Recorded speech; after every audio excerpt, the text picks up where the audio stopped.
সল্টলেকে ধর্নায় মাদ্রাসার শিক্ষকরা এবং পড়ুয়াদের স্বার্থ হাতিয়ার করে ফের আন্দোলন। নবান্নের তরফে মাদ্রাসার শিক্ষকদের দাবি মেটানোর পরেও আন্দোলন। পড়ুয়াদের মিড ডে মিল, শিক্ষকদের বেতন বৃদ্ধি সহ একাধিক দাবি নিয়ে নবান্নের তরফে দফায় দফায় সিদ্ধান্ত এবং শিক্ষকদের 3 জনের প্রতিনিধি সহ 6 সদস্যের কমিটি গঠন করা হয়। বৈঠকে গৃহীত সিদ্ধান্ত অর্ডার আকারে প্রকাশিত এবং বৈঠকের পর আন্দোলন তুলে নেওয়ার কথা জানান শিক্ষকরা।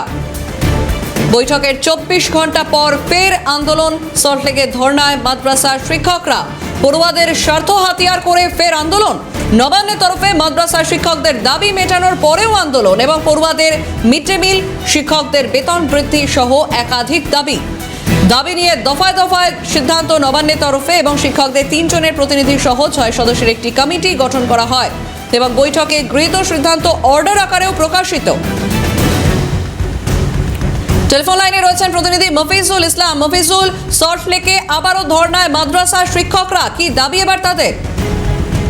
দেখো, আজকে তাদের 58 দিনের এই ধর্ণা অবস্থান চলছে সল্টলেকে। ঠিক 54 বা 54 কি 55 দিনের মাথায় রাজ্য সরকার তাদের আন্দোলনের বিষয়টি জানার পরে তৎপরতার সঙ্গে তারা কিন্তু এই আন্দোলনের দাবিগুলো নিয়ে তারা বৈঠক হয়। বৈঠকটা নবান্নে হয়েছে। সংখ্যালঘু দপ্তরের প্রধান সচিব সেই বৈঠকে পৌরোহিত্য করেন। সেখানে শিক্ষকদের 6 জন প্রতিনিধি উপস্থিত হন এবং তাদের দাবি মোতাবেক সেখানে কিন্তু আলোচনা হয়। শিক্ষকদের মূল দাবি ছিল যে ওই আনএডেড মাদ্রাসার পড়ুয়াদের মিড ডে মিল দিতে হবে এবং সরকারি সুযোগ সুবিধা, বই, খাতা, পোশাক এগুলো প্রদান করতে হবে। যখন এই শিক্ষকরা জানান যে এটাই তাদের হচ্ছে প্রথম এবং মূল দাবি, এবং সেই দাবি প্রসঙ্গে সরকারের তরফ থেকে একটি সিদ্ধান্ত আগে থেকেই গ্রহণ করা হয়েছে। যেহেতু এটা আনএডেড মাদ্রাসা, তাই কেন্দ্রীয় সরকারের যে মিড ডে মিলের পলিসি, সেই পলিসি অনুযায়ী তারা কিন্তু এই মিড ডে মিল পাওয়ার যোগ্য নয়। তারপরেও রাজ্য সরকার নিজেদের উদ্যোগে মিড ডে মিল ব্যবস্থা করার সিদ্ধান্ত নিয়েছে এবং সেক্ষেত্রে দফায় দফায় কত মাদ্রাসা ঠিকভাবে চলছে, কত মাদ্রাসায় কত স্টুডেন্ট আছে, এগুলো যাচাই করে নিয়ে তারা প্রথম দফায় 30টা, তারপরে আস্তে আস্তে বাকি মাদ্রাসাগুলোকে মিড ডে মিল পরিষেবা চালু করবে। এই সিদ্ধান্ত ওই বৈঠকে হয়েছে। এরপরে যে বিষয়টি উঠে আসে সেটা হচ্ছে শিক্ষকদের বেতন, কারণ তারা খুব খুব ন্যূনতম বেতনে এই শিক্ষকগুলো তারা চাকরি করেন। তাদের শিক্ষকদের বেতন কিভাবে বাড়ানো হবে, কত তারা চাইছে, এই বাড়ানোর পদ্ধতিটা কিভাবে চলবে, সেটার জন্য একটা কমিটি গঠন করে দেওয়া হয়। যে কমিটিতে রাজ্য সরকারের 3 জন আধিকারিক এবং আন্দোলনকারী শিক্ষকদের 3 জন শিক্ষক নিয়ে 6 জনের একটা কমিটি হয়। এই কমিটি সপ্তাহে একদিন বৈঠক করবে। বৈঠক করে তারপর তারা এই বেতনের যে প্রপোজাল, সেটা প্রধান সচিব পিবি সেলিমের কাছে তারা জমা দেবেন। সেই প্রপোজালটা ফাইন্যান্স ডিপার্টমেন্টে যাবে। ফাইন্যান্স ডিপার্টমেন্ট থেকে ছাড়পত্র আসে, তারপরে অর্ডার আকারে তাদের কিন্তু বেতন বৃদ্ধির বিষয়টি ছাড়পত্রটা হবে। সিদ্ধান্ত কিন্তু এটা গৃহীত হয় এবং এই 2 বিষয়ে গৃহীত সিদ্ধান্তে সন্তোষ প্রকাশ করেন এই আন্দোলনকারী শিক্ষকরা। নবান্নে তারা জানিয়ে আছেন তারা আর নতুন করে আন্দোলন বা ধর্ণা করবেন না, তারা ধর্ণা প্রত্যাহার করে দিচ্ছেন।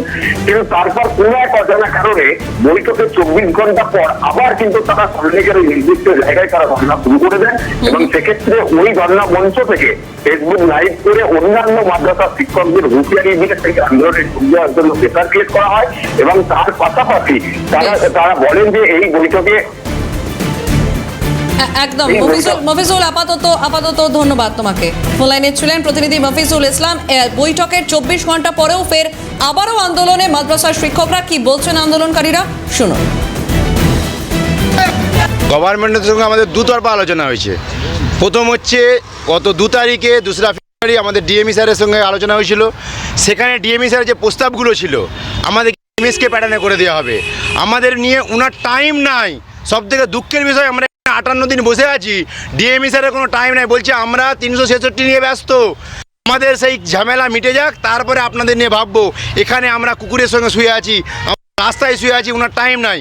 তাহলে ওনার ওই আলোচনাটাকে আমরা কী করে ফলপ্রসূ করবো? তারপরে গত 10 তারিখে নবান্নে এমএমই ডিপার্টমেন্টের পিবি সেলিম স্যার আমাদেরকে ডেকে পাঠালেন আলোচনার জন্য। সেখানে আমরা 6 জন প্রতিনিধি গিয়েছিলাম। আলোচনা হয়েছে কি, 2টো বিষয় নিয়ে আলোচনা হয়েছে। আমাদের দাবি ছিল 5টা। হ্যাঁ, 58 দিন আমাদের অবস্থান কর্মসূচি আজ চলছে। কয়েকটা দিন আগে আমাদের নবান্নে একটা বৈঠক হয়েছিল, কিন্তু সেই বৈঠকটাতে যা আমাদের বিষয় নিয়ে আলোচনা হয়েছিল সেটা আমাদের জিও আকারে যেহেতু প্রকাশ হয়নি। আজ আমরা 5 বছর আমরা যা যা দাবি দাবা রেখে এসেছি সেই দাবি দাবার উপর সমস্ত শিক্ষক শিক্ষিকারা তারা চাইছে যে অন্তত টিচারদের কনফার্মেশন এবং বেতন পরিকাঠামো এবং ছাত্রছাত্রীদের মিড ডে মিল সহ যে বিষয়গুলো আমরা আলোচনা হয়েছে সেই আলোচনাটা একটা জিও আকারে প্রকাশ হোক, যাতে অন্তত তারা একটা কনফার্মেশন পাক যে না আমরা এই জিওটা পেয়েছি হাতে, অন্তত আমরা এটা ইমপ্লিমেন্ট হবে এবং আমাদের মাদ্রাসাগুলোর সমস্যার সমাধান হবে। কিন্তু যেহেতু আমাদের আলোচনাটা হয়েছে সদর্থক আলোচনা, কিন্তু আলোচনাটা যেহেতু জিও আকারে আমাদের বের হয়নি, সেই জন্য শিক্ষক শিক্ষিকারা সেটাকে এখনও পর্যন্ত মেনে নিতে পারে।